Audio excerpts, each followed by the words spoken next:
welcome to the Comic Literate Podcast, the podcast where we comically and literally review comic books. My co-host Ryan, otherwise known as Comic Stands, makes me read comic books even though I usually like regular books. You know what's funny is the intro might be different by the time this comes out. But go on. It's a retro one. And so I need to introduce my retrospective co-host, Ryan. And yourself. And I'm your normal co-host, Jamie. Exactly, yes. So if you are hearing this, it means that my lovely partner... You're hearing this from the future. From the past? Well, we're in the past. They're in the future listening. Yeah, so essentially, if you're hearing this, it's probably because I'm on pat leave. My partner had a baby. Basically, Jamie did the really irresponsible thing of blowing his beans up his long-term committed partner. Oh, God. You seemed like you were struggling, so I thought I'd just get to the point. You know? Yeah, that's what got me into this mess. And so today we are revisiting something that we talked about potentially like 5 or 6 months ago, which is some weird and wonderful Superman stories from the past. The weirdest Superman stories, part 2. Yeah, cool. Even weirder. That was snappy. Electric Boogaloo. So the first one we are going to talk about today is one where Superman has an evil twin. I'm surprised in our previous episode, if I remember correctly, because it was a while ago, that you didn't get a single Superman in there. Did I? No. If my memory serves. It was a while ago. Yes. Superman has an evil twin. Yes, and surprisingly, he didn't know about all this time because they had to go back and slightly tweak his origin story to give him an evil twin. Yeah. So we should stress that we're doing 2 comic books. They're both from the 60s. This was a time when they just gave Superman whatever new power or backstory or character or whatever to just get a story for that issue. Suited them for that week, right? Yes. And then completely ended it and back to the norm at the end of the issue. So don't expect to see Superman's evil twin that's not Bizarro, the one that we know and love in modern times. This was literally just a Superman with a robber mask. Yeah, like a Mr. Incredible mask. Well, a Robin mask. Like I said robber mask, but also a Robin mask. Yeah. Like, it's that classic, and back then that meant he was evil. Yeah, well, it kind of did, didn't it? I mean, you look at them both and you go, I know which one's the evil one. Yeah, it's the one with the Robin mask on. I mean, the whole thing is just like evil twin hijinks, isn't it? Really? Essentially, yeah. They go out of their way to be like, this is why Superman didn't know about this evil twin until now.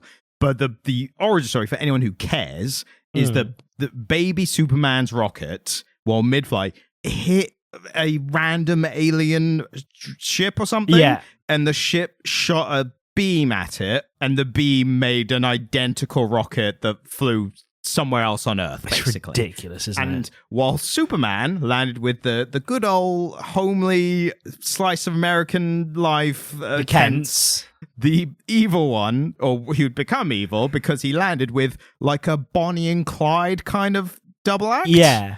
Who immediately they're like, that must be one of my enemies here to get me. It's like, you're a 40s gangster. Do your enemies have space? Like, all right, maybe they do in this universe. But then they open it and there's a baby. And the bad guy, who just is a 40s gangster, is like, and I'm going to do the voice how I heard it in my head. Right, okay, that's fine. For this line. But he says, say, I'll bet this baby was sent from another world, see? That's great, well done. But it's just like, wow, you really pieced 2 and 2 together. Was it the rocket that fell from the sky that clued you in on that? But yeah. Good one. And so they find this baby. It has powers immediately. Yeah. Because they try and shoot it. Yeah. Because that's what you do when you see a random baby that you don't recognize. A random defenseless infant. Yeah, gotta shoot it. Yeah. And the bullets bounce off, and the guy's like, hold on a minute, see? I think with this baby, we could do something with this baby. Well, I think we could become real master criminals. Yeah. And basically, they're like, we're going to raise him evil, and we're going to raise him evil, see? I can't stop it now. No, you're fully committed. I'm in it. We're going to raise him evil, see? And we're going to lie to him and tell him we love him when we actually don't. That's the crux of it, that's not that far from You've the really dialogue. gotten to the essence of this one with that. Basically, yeah. So they train him to, like, break out of jail and rob banks and stuff and give him a little evil mask. Because you got to start him early. Because you got to start him young, yeah. Exactly. Get him in the family business. And I just love also they took the time to explain. Also, while this is happening, Super Baby, the good Super Baby, is apparently on adventures and stuff. Yeah.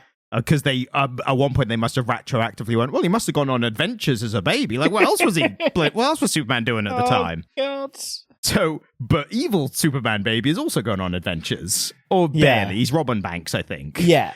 But then it fast forwards to teenage Superman, who's Superboy this time. Yeah. And we know he's Superboy at the time because he has a whole, what is it? One day I'm going to grow up and I'm going to become Superman. Yeah. And his image, like, he's already wearing the costume. Yeah. But his fantasy is of him, but taller. Yeah. And he's like, one day I'll be that. It's like, you're that already. You're kind of already pretty impressive, mate. The only difference is you'll be taller and maybe broader shoulders. Yeah. Like, those are the only things. You're still super strong. Yeah, it's like, gosh darn, one day I'm going to be, I'm going to grow up, I'm going to be Superman. Not this wimp that I am now, who is a superhero with a cape and with all the ray powers. eyes and super strength and can jump over buildings. No, enough of that. I want to be that, but can drink legally. That's the goal. So at that time, they have teenage evil Superman who is like, sees that one and he's like, I hate that good Superman. He's a real bastard and I hate him. But his costume's really cool, so I'm going to copy that for myself. I'm going to copy that, Yeah, and I love that the writers took the time in all of this to explain, well, people are going to be confused as to, never mind all the other bollocks. How they independently came up with the same costume. Exactly. Yeah. So we have to explain it to the readers. Everything else, all the other contrived stuff is fine, but this we have to address. Yeah. So let's close up that plot hole, guys. Let's make this nice and tight. Yeah. Before we get into the real meat of the story, how did you find this? Honestly, not a lick of sense was made the entire time. This is one, I'll be honest, Ryan, it didn't hold up to a careful reading, so it didn't get one. Yeah, I should have mentioned earlier, this is Superman 137 as well. It's in the description if you missed it or whatever. But yeah, I thought it was dumb fun. But that's because for me, being such a fan of the superhero genre, this almost felt like a parody. Even though it's not a parody, it's the origins of the genre. I suppose it's the kind of thing that would then be used as parody, right? Yeah, I guess so. Yeah, like this would, I suppose, in the 80s, this would probably by the 80s, this would be considered like the camper. I mean, this is like 60s Batman TV show. Was that the 60s? That Batman show? That was in color. The Adam West. Yeah. I should know that. 70s, maybe. I feel like it was in color. It must have been 70s. I guess. I don't know when color TV came in. I don't know anything. 69. Double check that. I think it was 1969. I always think of it as the Batman 60s show, but then it feels like if color came in as 69. No, it might have been. Do you know, I did know this at one point because I wrote a pub quiz question about it. I think it was 1969. So the trailer for the film, I don't know if it was a film or not, but of the same Batman TV show, that was 66. Okay, but when did color TV come in? I think it's 69, but because I know that they rolled it out in America before they did in the UK. Transmission began it happened slowly between the 60s and 80s. So it's not weird to think that the Batman TV show was broadcast in color in the 60s. When was the first color transmission, though? I think it was America in 69. The first commercial color television broadcast in the United States was on the June 25th, 1951. Wow! Yeah. Fuck! So yeah, definitely Batman 60s was happening full swing by that point. So main point is these kind of comics were basically the TV show, the Batman TV show as well. It was that kind of like, oh shucks, you better save the day kind of thing here now and all that. Also, I like that while Superboy was like, I'm going to be Superman one day. Super Menace, I guess is Menace Man, Super Menace, whatever. Young Super Menace is like, I'm going to grow up and I'm going to be Super Menace, you see? Yeah. You see? Because they happen to be having the same fantasies about growing up at the same time or whatever. Irrelevant. So, yeah, I thought it was dumb fun. I was just like, I was laughing at it. I could not take it seriously for this. Yeah. But I did find all like the the excuses for how to get the story going and not so contrived that even the writers then couldn't handle it. Yeah. I liked how they kind of tried to excuse everything. Basically, from then, we do get the twin hijinks, as you say. The funniest of which is while Superman's in college. Also, Super Menace just knows about Superman and that he's Clark Kent. Yeah. And he's just like, I fucking hate this guy because I guess I've been brought up to hate him. Yeah. And I'm evil, see? And he's just like, I'm going to ruin his life. But not in a really overt way. I'm going to do really contrived plans to achieve this.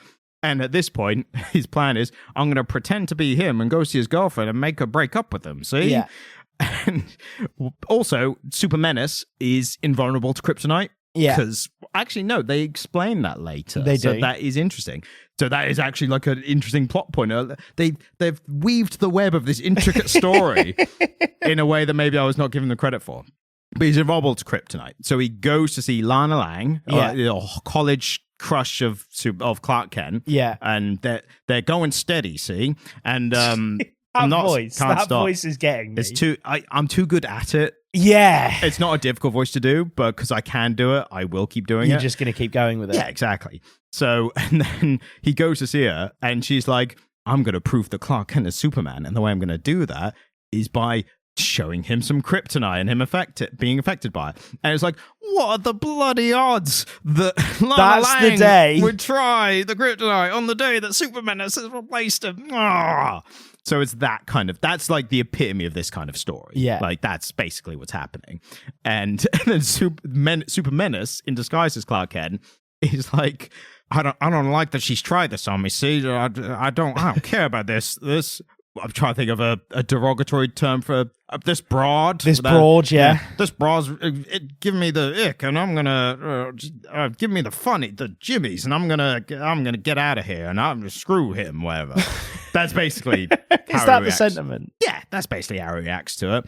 So then they grow up, and they are both Superman and Superman. Superman still doesn't know about the existence of Supermanus. Somehow. Yeah, so he's just appearing now while he's all doing crime and stuff. And then Superman's like, I'm going to kill you, see? Because I hate you, and I've found all this kryptonite, which doesn't affect me. And he gets to a point where he's killing Superman. And Superman's like withering from the kryptonite and dying. And then he's like, actually, and his voice changes now at this point. He's like, actually, now that I'm seeing Superman dying in front of me, I'm realizing that maybe that's not what I wanted, and maybe my parents instilled that in me. Yeah. And the whole comic then at that point becomes a musing on the nature versus nurture debate. Yes. Because he's like, maybe I'm not evil like myself. A strange moment of profundity in amongst all of the bollocks. He says, maybe I'm not actually evil, but it's my environment that's made me evil. See? See? Because he's more reflective. He's not as... Right, he's become more reflective, so the tonality on the C changes. Yeah, exactly. I don't know if I can do the voice. 1 minute. This broad's really upset me, see? I can't do it. You're close. You get a little more nasally. It's like, really, I'm here. Yeah, really get those adenoids working. Yeah. Sorry? Now look here, see? Now look here, see? I can't do it. I've just not got it. You're not that far. You're not that far. I've probably been doing it for years without even realizing. I mean, you are, Ryan, a professional voice actor. Yeah, but surprisingly, I don't get nearly enough. By enough, I mean even one Mobsters. request for 1940s, very overtly stereotypical and probably offensive. Is this where we plug whatever your profile is on wherever you do voiceover work? I'd rather not. We should definitely do cameos with me just giggling at you doing the 40s mobster voice. Well, I was going to say, but if people want me to say anything in a voice, or either of us to say anything, then they can send our requests at comiclater@gmail.com, and we will read them out on the podcast. And we'll do it for free. Yeah, exactly. Also, you got to leave a review. That's a caveat. That's the price. 5-star review. Yes. They're so massive tangent. On this podcast. That's become one of your bits, and I like it. Yeah. It's a call and response, because you say massive tangent. I say, on this podcast. And then I do a massive tangent. I have been back on Facebook recently. Why? Because... Oh, you had to. Yeah, because I've been like, I was like liquidating a bunch of guitar stuff and like clearing a bunch of stuff out, and Facebook Marketplace is a good place to do that. What's especially helpful is that you will message me from different messaging apps, and then I message you back on the one you've messaged me on. And I'm not there anymore. And then it turns out you're on the other one. It's like fucking whack-a-mole trying to contact you. Because I'm darting between two phones and the SIM card goes back. And mate, it's been chaos. But so I've been, because I don't actually like have my main Facebook profile that I made back in like sixth form, college, whatever, active anymore. I have a dummy profile with a fake name because I'm not on Facebook. I'm just using it to sell things. His name is Dick Grayson fan number 1. But Dick Grayson forever. But the 4 is a number 4. The illiterates are going to find me and dox me now, aren't they? I just doxed you. Go on. But it means that I'm logged into the Facebook app with a Facebook profile that doesn't really know any of my preferences. So it's just showing me a bunch of like general stuff whenever I find myself accidentally scrolling on it for 10 minutes. Accidentally scrolling. Yeah, you know what I mean? You just accidentally have a little scroll.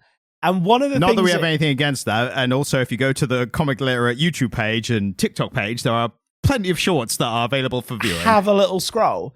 But one of the things, have a little scroll. Have a little scroll. Go on, treat yourself. Have a little scroll. Literally, the big social media companies. Go on, have a scroll. Have a little scroll. Have a scroll. Just a minute. Don't worry about it. Oh yeah, you won't be there for 6 hours. I like dogs. You like dogs? That's good.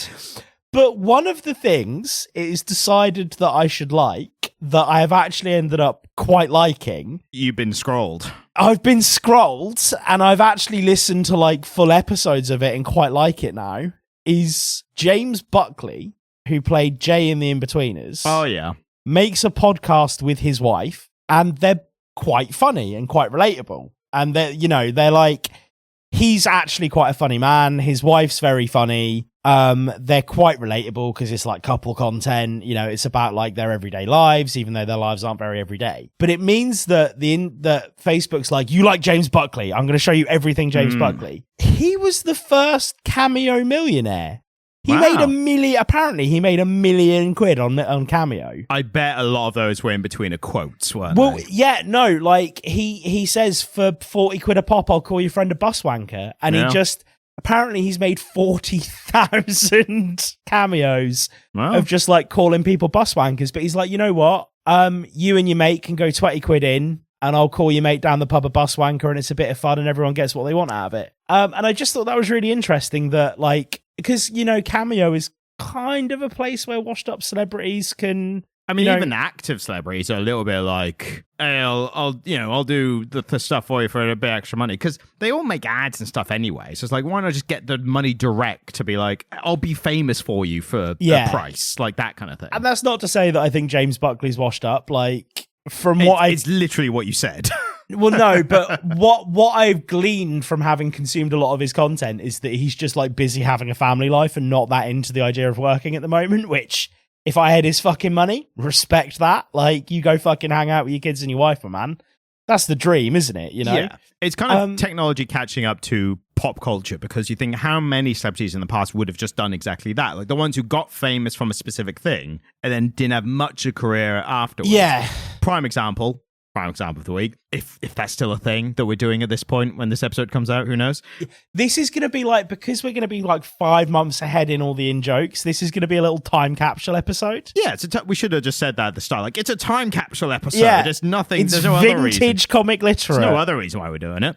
But back in the day, when Henry Winkler played the Fonz, he would have had a cameo afterwards. You'd be like, hey, for like $1 or whatever the price would have been. For 50 cents or whatever would have been the equivalent. A nickel. Adjusted for inflation. A shiny nickel that you mailed to him. Yeah. And he sent you a tape reel. For some reason, there's Cameo. Yeah, it's done in that way. So, and you have to have your own real player at home. Yeah. Otherwise, it's pointless. But yeah, instead of that, also Henry Winkler, he had a career later on in life. He just definitely had a quiet moment after Happy Days. I kind of feel like, and this is actually kind of bringing it back onto topic of comic books. Oh, how dare you? But go on. The Cameo thing is really a digitized version of actors who had been in popular franchises doing the rounds of conventions and signing photographs. Yeah, exactly. And I think that's a bit more respected because you're on a stage and maybe you do the meet and greet and stuff. But it's more direct. Really, you are an artist who is now making a living standing in a sweaty convention center for 12 hours being nice to people when you don't really feel like you want to. I mean, we assume that of them just because that's how we would be if we were doing that. Yeah, I mean, maybe like if you've done this thing and it's like come to define your career and who you are, actually talking to the people who enjoy it might be like a magical experience. Yeah, it's definitely why you get those ones who try and expand the career afterwards and do, everything else you possibly can. And then you get the ones like Tom Felton, who is just still obsessed with Harry Potter. Well, he's got back in it, hasn't he? Yeah, he's playing his own dad, isn't he? I mean, that makes sense for the age of the character and stuff. Yeah. Do you see they released they showed who was playing the new Harry, Ron, and Hermione in the TV show? And everyone got really upset. To be fair, most of the I didn't see upset. I saw upset at the black guy playing Snape.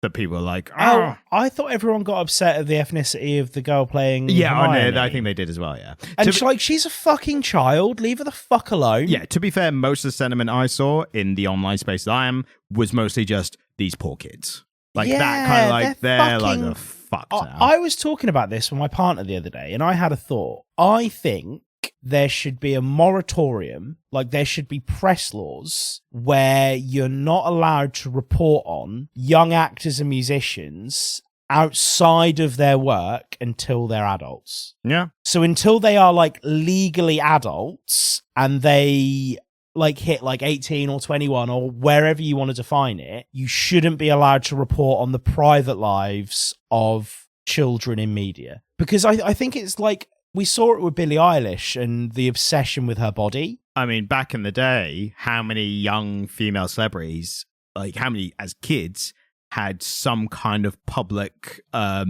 counter to them being 18? Like that's been a thing of quite a bit. And like the way that Britney Spears got treated in the media, the way that Miley Cyrus got treated in the media, the way that Billie Eilish got treated in the media, like I think there should genuinely be a moratorium where it's like there is a press embargo on having widespread conversations about children in media, because if we want to have children portrayed in our media, we need child actors. I don't think that means that the press should have open season to say whatever the fuck they want about them, because they are literally fucking kids. And so it's like the idea of children working, I have like feelings on anyway. And again, these kids end up becoming filthy rich and being able to live out their fantasies as adults and have incredible adult lives. But they are fundamentally children like any other. And I think like, even though they're working and they're doing a thing, it's like they're creating art that we get to enjoy. As a culture, we should all kind of make a decision that it's like, can we try not to fuck them up as human beings before they're even adults? Yeah, I'd say I agree. I'll even take a step further. I say we should get all the kids out of showbiz, out of that industry, get them back in the mines. Anyway, the children yearn for the mines. Exactly. So back to the comic. Yeah, sorry. Ending that point. I mean, all there's much to say about this now is that after they fight, Superman and Supermenace fight, Superman's like, actually, I'm not that evil. Maybe it's my environment has made me evil. And then he hears his parents being like, he like leaves the room, and they're like, as soon as he's out of eye shot, like a field of vision, they're like, yeah, we just pretend to love him. Like, we've had him for like 20 years or whatever, but we just pretend to love him. Like, we don't actually give a shit about him. And then he's like on the other side of the wall. He uses his x-ray vision, like, oh, I see how it is. And again, just it continues that nature versus nurture argument. It's like, actually, fuck you guys. And then he I can't even remember very well what happens. He goes back in, Superman interrupts him, and maybe at this point or later, Superman realizes, and remember those careful little bits, that seeds of story, realizes by this point that Super Menace, or whatever the fuck his name is, he is not... So the way they describe it in the comic, they're like, hang on, you're not human. And I go, yeah. Yeah, no. Neither are you. He came in a fucking spaceship. Yeah, neither are you, Superman. Like, what is your point? But they just completely forget that they're not from Earth, even though that was the beginning of this fucking issue. Yeah. That was the whole point. But they're like, you're not human. You're made out of like energy or something. And maybe that ray that separated the ship made like an energy copy that had all my powers and memories or whatever. And they're like, yeah, that's probably what happened. Like, fine. And then he's like, well, if I'm energy, then I guess I'm going to blow up and take out these parents with me. And everyone's like, all right, go. Yeah, they're really Kill evil. the dickheads. They're really evil people. I guess that's fine. So yeah, that's the end of Super Menace. And then the second one we're going to talk about, for however briefly we can still talk about this, it's going to be a really short episode. It's a paternity leave episode, whatever. Yeah. This one, World's Finest, issue 186. World's Finest is the series of Batman and Superman being palling around. And Superman tries to burn Batman as a witch? Yeah, but back in time when that was acceptable, so it's fine. Man, like, I know we were I feel like with my feelings and my kind of special interest in, like, this era of history. Yeah, I remembered back to the Hellboy episode we did. I thought, I wonder how Jamie's going to react to this. Well, it's like, I mean, this is another one that I skimmed. It's a cool concept. I mean, they literally go back in time because there's a historical bust being revealed at the museum. They're like, it's from a guy from Civil War times. We're going to have a look at it. And then someone drops it. And Batman's just there as like security because he got asked by the mayor. And he drops into a million pieces before they could see who it was. Batman's like, hang on a moment. I'll call my mate Superman. He's got super jigsaw abilities or something. And Superman comes round and uses his super jigsaw and puts it all together again. And then they reveal the bust, and it looks exactly like Batman with the cowl. Yeah. Like the bat cowl is on there. And he's like, Batman's like, well, he looks just like me. That's crazy. How could that happen? And I'm like, he's wearing a mask like you. Like, that's weird. Yeah. He has a bat mask from Civil War times or whatever. But that's he doesn't look like you. He's wearing a mask. I don't know why he said that. So also, at the beginning of this issue, Bruce Wayne is just sitting in his office going, my ancestor from Civil War times looks just like me. That's crazy. Whoop, the phone's ringing. Better start this adventure.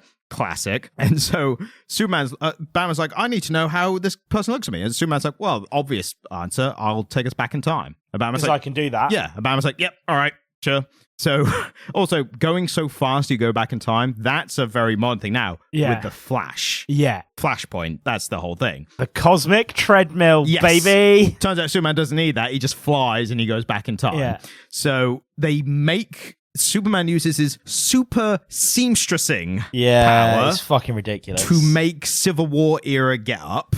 And then they go back in time. He has to wrap Batman in his cape like a swaddled baby because that protects him from the friction because it's Kryptonian or whatever. And they go back in time and they just arrive here. And it kind of plays off like Batman's the dumb one of the two. Yeah. Because they're in the sky and Batman's like, there's land there. And so I was like, can't land there. They'll see us coming from the sky. Whereas like Bruce Wayne's super smart, right? Well, he is now. Who knows what he was back then? Yeah, I suppose this is the thing, isn't it? Again, like so much of our perception of these characters is based on the lore that was made in the 80s and 90s. Yeah, exactly. I mean, from the reboot of everything from the 80s. I mean, he's still the world's greatest detective at this point. So you expect that he would have some level of intelligence, at least cunning. Maybe he just got overexcited. He's like, ooh, because he's back in time for the first time. Yeah, as far as we know. Apparently, Superman does this all the time. Yeah, he's like, ooh, let's go. All history people land there. And Superman's like, calm down. Cool your jets, Bruce. I know you're excited because big day out, back in time. So they land and then they get mistaken for redcoats because their coats are made from the drapes in Bruce Wayne's mansion that were purple. Yeah. And so the Americans are like, bloody redcoats, and fair enough. Then Bruce Wayne's ancestor just happens to turn up and he's like, bloody redcoats, I'll bloody get you. And Bruce Wayne's like, I can't tell him that I'm his ancestor, but he looks just like me and all that. Then it gets to the point where they interrupt a witch trial. Yeah. Funniest part of the issue for me, I think it might have been the part that made you the most angriest. Yeah. Was that they stumble upon this trialing of a witch, classic dunk 'em in the water, blah, blah, blah. Yeah. They actually get it the other way around because they say, if we're going to put you in the water, and if God saves you, then you're good. Yeah. But if you die, you're a witch. But it's in real life, it was if you die, you were human. But if you break free, that you're a witch, and then we'll burn. So it's lose-lose, basically. And I wonder how many witches they caught with that. None. So, but Never. What the funniest part to me was they turn up and they see this woman about to be dunked and drowned, and Bruce Wayne Batman is basically like, she can't be a witch. She's really attractive. I was like, world's greatest detective. Like, how many enemies of yours? Poison Ivy is like the ultimate like femme fatale. Sex like, witch. But at this point, he's early enough in her career. He's like, she's hot. She's probably fine. It's probably not dangerous, right? So Superman frees her, and then Batman kind of takes the credit. And then Superman, running theme of these from the past episode, however long that ago was, Superman gets a bit jealous. Yeah. And he's like, it'll be really funny right now if I make everyone think that Batman's a witch, and then we burn him at the stake. Also, they're walking around in their costumes, and when someone asks, they're like, oh, we're Shakespeare play actors. Yeah, and we're Superman play actors. literally points to the S on his shirt, goes, S for Shakespeare. And they're like, well, that's enough for me. Yeah. That makes sense. I haven't seen any of his plays, but I assume that's what they wear. Yeah. So Superman does tights. Tights, underwear on the outside. Yeah. Capes, probably. Probably a cape. I saw that one Caesar, he had a robe. That's like a cape, innit? So then Superman goes about his elaborate plan of framing Batman as a witch. Yeah. By, for one thing, impersonating him riding a broom above the village, by darkening up his Superman costume. And then in the bar there, Batman's in the tavern, have a drink with the wench, and he's like, oh, I seem to have misplaced my wallet in the present.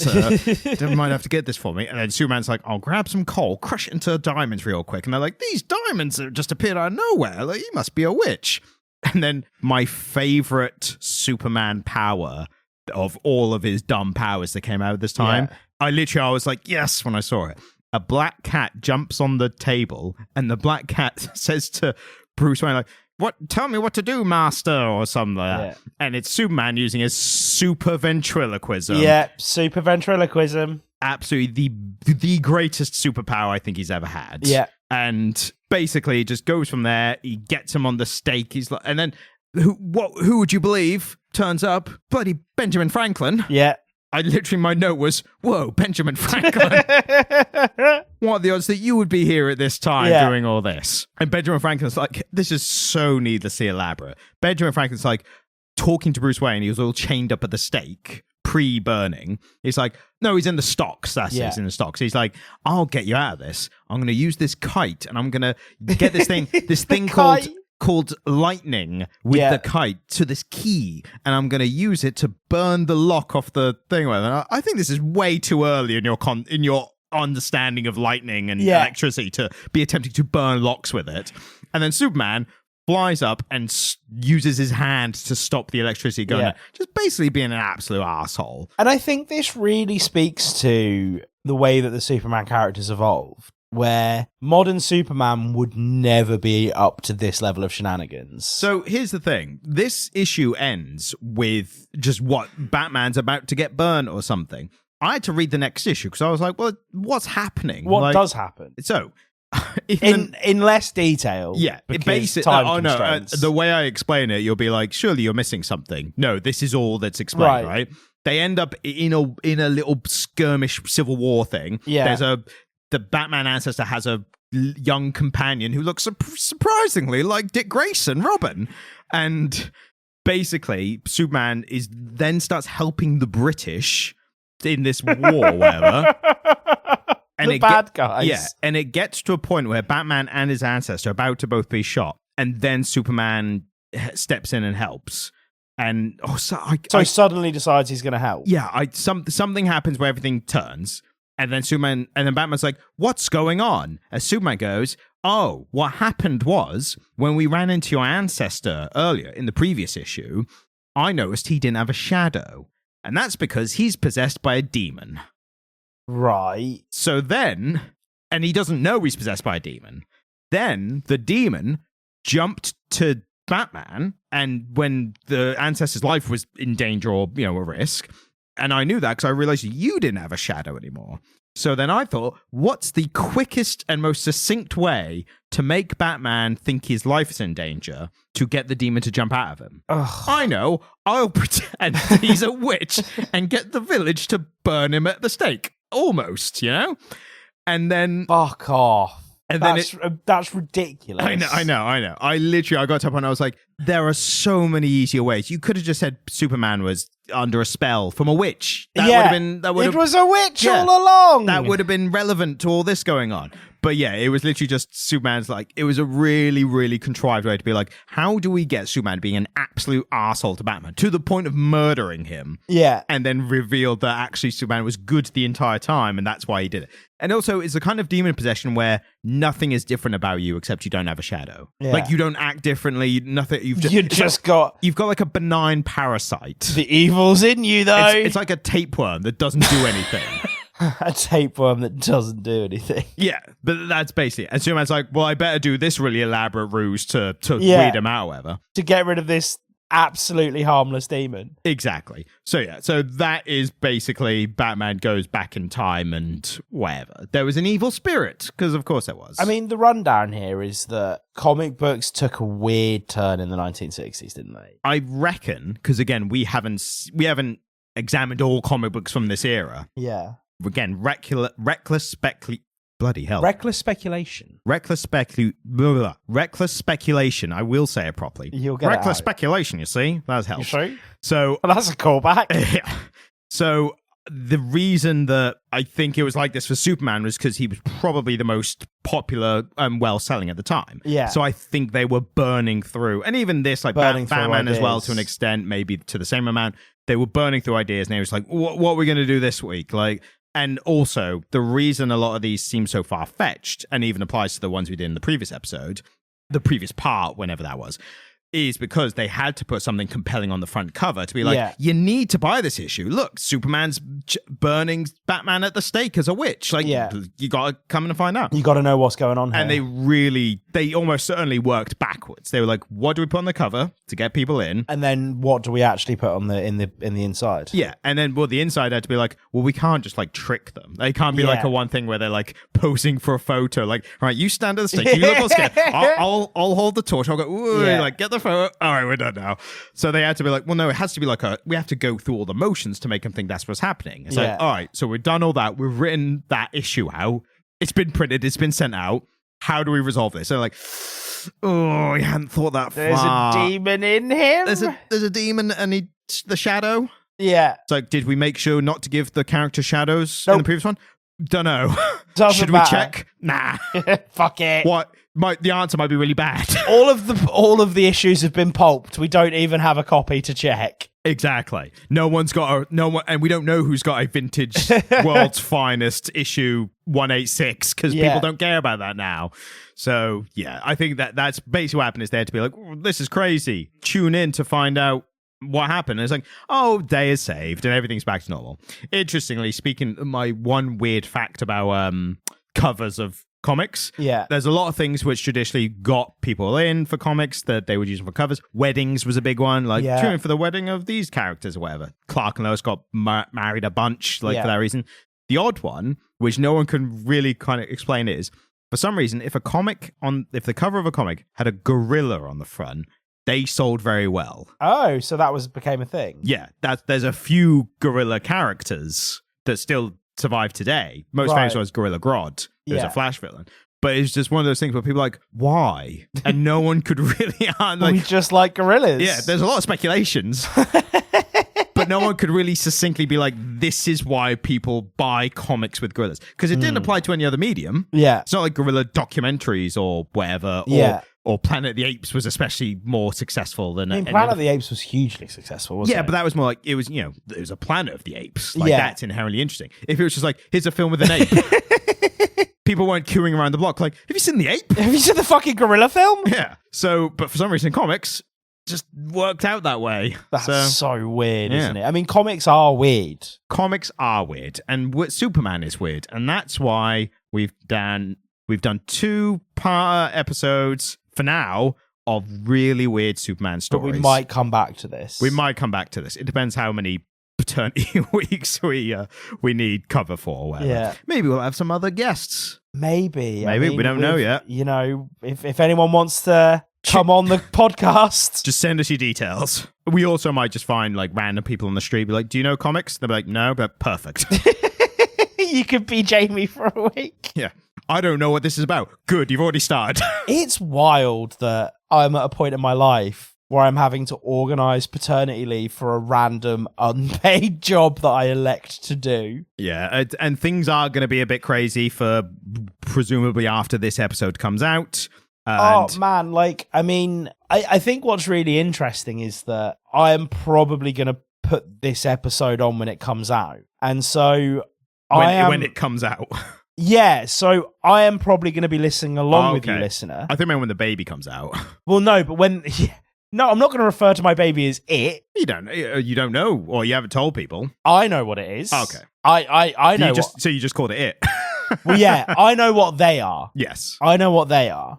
I suppose the thing is, if I was able to tell you, I could say it on the podcast now, and there could be like, and then this could be the baby announcement. Yeah, it would be on the week or close enough. We know the gender, we have the name. Oh, can I do it? No, you don't have to. No, I think what we do is we ADR me in at the end of this episode, saying hello with a crying baby. Yeah, you record on your phone in the emergency room as it's all happening, and like, I need this for the podcast.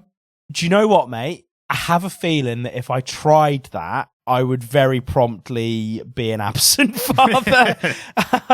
Not by choice. No. I think I think there would be a royal bollocking from my partner. But no, it's like, so I'm probably going to put this episode on, and what I'm going to be hearing is a version of me that had very few troubles in the world. From a simpler time, yeah. Yeah, absolutely. That's wild that I get this. Like, I just have hours and hours of recordings of me talking about asinine shit from before I was a dad. And the podcast. So yeah, main point, it's going to be weird from whenever this episode comes out. Who knows what's going to happen? We'll see when we get there. We'll cross that bridge when we get there. Yeah. Maybe the bridge will be on fire. But the main point is, if you want to blame someone, blame Jamie for raw dogging his missus to completion. That's so gross, man. She listens. You can't say shit like that. I'm leaving it in. Yeah, well, no, you're going to have to now. You've said it. It's the truth. I mean, it's what happened. I mean, it is the truth. Raw dogging his missus to completion is such a sentence. Well, on that note. Thank you so much for listening to this, the first Pat Leave special, and send your congratulations in the form of a 5-star review. That's the only way we'll accept congratulations for Jamie's child. That's grim. My child hasn't even been born yet, and I'm already using it to get reviews on a podcast app. What other reason is there to have a child? Honestly, mate, don't know. Exactly. Anyway, tune in next week to find out if Jamie survived birth. Love you, bye. Hello, illiterates. One life-changing experience later. We're all doing very well. We're all very tired. Not as tired as you'd think, but very, very tired. You may just be able to hear a baby making noises in the background. But thank you so much for sticking with us through my paternity leave. We worked so hard to get all these extra episodes recorded while I had a very pregnant partner at home. So thank you so much, and I hope you enjoy the paternity leave episodes that we've been plugging for like months since the summer. So thank you. Bye. And thanks for listening. If you enjoyed this episode, then please subscribe to get notified of our future episodes as well. And if you're feeling particularly generous, then please leave a 5-star review on whatever podcast app you're using. If you'd like to get in contact with us, then send an email to comicliter@gmail.com. You can also watch videos by me on the Comic Stand YouTube page, which is linked in the description. Thank you, goodbye.